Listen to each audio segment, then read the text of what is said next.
What are endgame pawn storms? Have you ever wondered how pawns can turn the tide in a chess endgame? Today, we will discuss the concept of pawn storms in endgames and how they can be a game changer.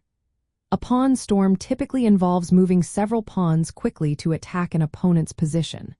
While this tactic is more common in the middle game, it can still play a role in endgames under certain conditions. In the endgame, the number of pawns and pieces on the board is reduced. This makes traditional pawn storms less frequent. However, if a player has a significant pawn majority on one side of the board, they can create a passed pawn.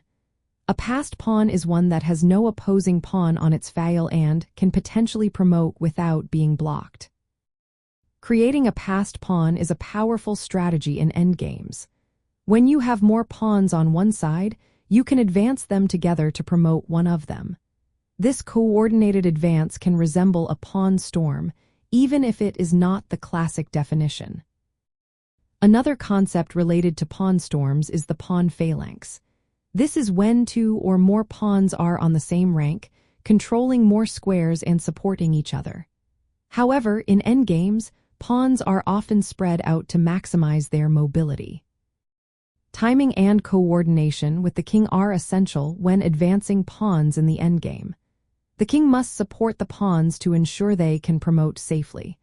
If the king is too far away, the pawns may become vulnerable to capture. There are challenges to consider when using pawn storms in endgames. Overextending your pawns without enough support can leave them exposed. If your opponent anticipates your pawn advance, they can prepare countermeasures. Additionally, advancing pawns creates weaknesses behind them, as they cannot move backward. While traditional pawn storms are not typical in endgames, the idea of advancing pawns to create a passed pawn is a strategic approach that can lead to victory. By understanding how to use your pawns effectively and coordinating with your king, you can turn the endgame in your favor. So, the next time you find yourself in an endgame, think about how you can create a pawn storm to secure that win.